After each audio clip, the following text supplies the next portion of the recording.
Chapitre 12. Doute et confirmation. Le cirque donna encore 2 représentations à Marseille, puis prit doucement la route de l'Ouest. La situation internationale se dégradait de semaine en semaine. L'ensemble de la troupe avait approuvé la proposition de Flavio de ne pas passer en Italie et de rester en France, le temps que la situation s'améliore. Le cirque se fixa comme objectif Biarritz pour le début de l'année 14. L'été 1913 se passa aussi à traverser la France d'est en ouest, en longeant d'abord la côte méditerranéenne jusqu'à Perpignan, puis en suivant un chemin parallèle au massif des Pyrénées, n'hésitant pas à donner des représentations dans des petites villes et des petits villages accrochés à la montagne, l'Île-sur-Tay, Prades. Le cirque rejoignit la ville de Toulouse en septembre, puis Tarbes à la mi-novembre, alors que les premières neiges envahissaient les sommets. D'ailleurs, plusieurs tempêtes de neige les retardèrent et ils n'arrivèrent finalement à Biarritz qu'à la mi-février 1914. Pendant toute cette période, le numéro du trio Velasquez s'était parfaitement rodé et il enflammait chaque soir un peu plus le public. D'autant qu'en ces quelques mois, Maria avait grandi d'une bonne dizaine de centimètres. Sa poitrine s'était formée et elle avait pris des formes de femme qui lui donnaient une réelle beauté nordique. Les messages de compliments qu'elle recevait se transformaient progressivement en messages d'amour. Par une matinée glaciale, Maria vint frapper à la caravane de Svetlana. « Je sais que je te dérange, cria Maria, mais j'ai besoin de te parler à toi et à toi seule. » Sylva sortit la tête de la caravane, les cheveux en bataille, tenta un sourire qui ne calma pas la jeune fille. « Allez, dégage, ordonna-t-elle, c'est Svetlana que je veux voir. » Sylva obéit sans poser de questions et retourna se coucher dans sa propre caravane. Svetlana apparut en robe de chambre et interrogea Maria sur cette visite si matinale. Cette dernière lui tendit un magnifique papier à lettres parfumées plié en 4. « Lis. » Svetlana déplia le billet qu'elle lut tranquillement, regarda la jeune fille en souriant et demanda « Qu'y a-t-il de si grave ?»« Cet homme est amoureux de moi, cria Maria. « Il y en aura d'autres, affirma doctement Svetlana. « Oui, mais lui, il n'aime pas ce que je fais dans le numéro. Il est amoureux de mon corps.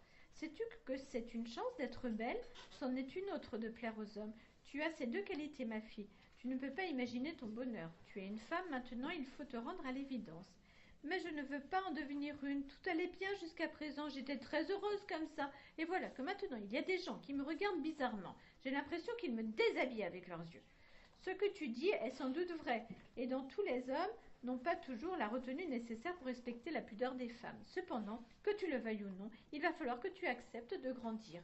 Et qui plus est, de grandir en étant une belle femme. Belle femme, c'est toi qui le dis, grommela Maria, qui se calmait cependant quelque peu.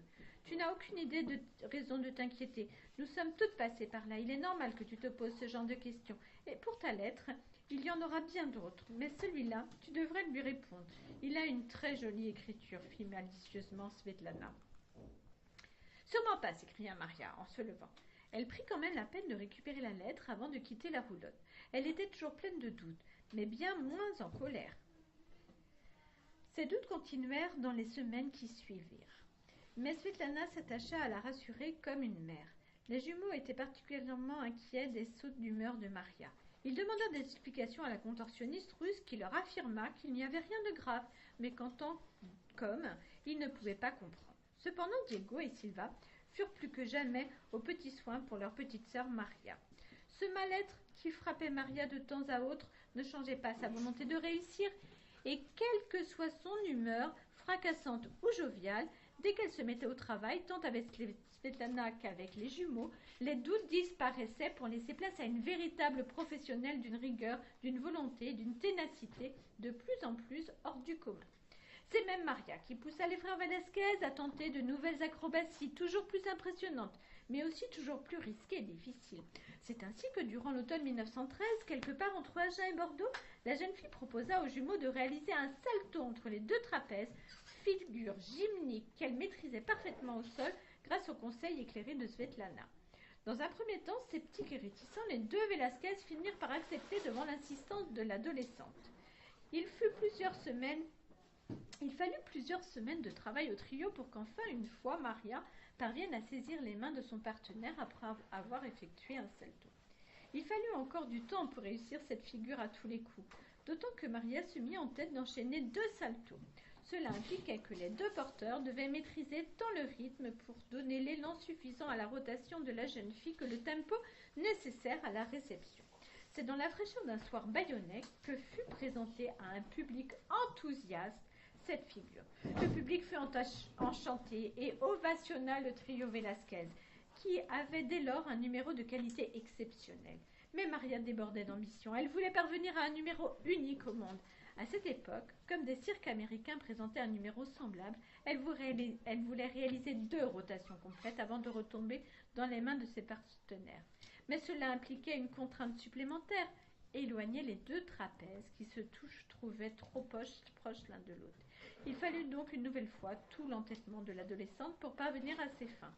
Le déplacement des 2 trapèzes devint un problème de tout le cirque car ce changement signifiait aussi le déplacement de tous les éclairages. Les membres de la troupe Raider furent unanimes. Il fallait modifier l'emplacement des trapèzes.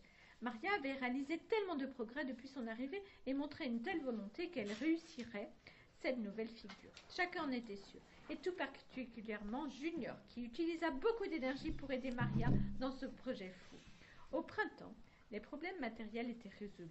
Le trio Velasquez pouvait commencer l'entraînement pour le double salto. Voilà.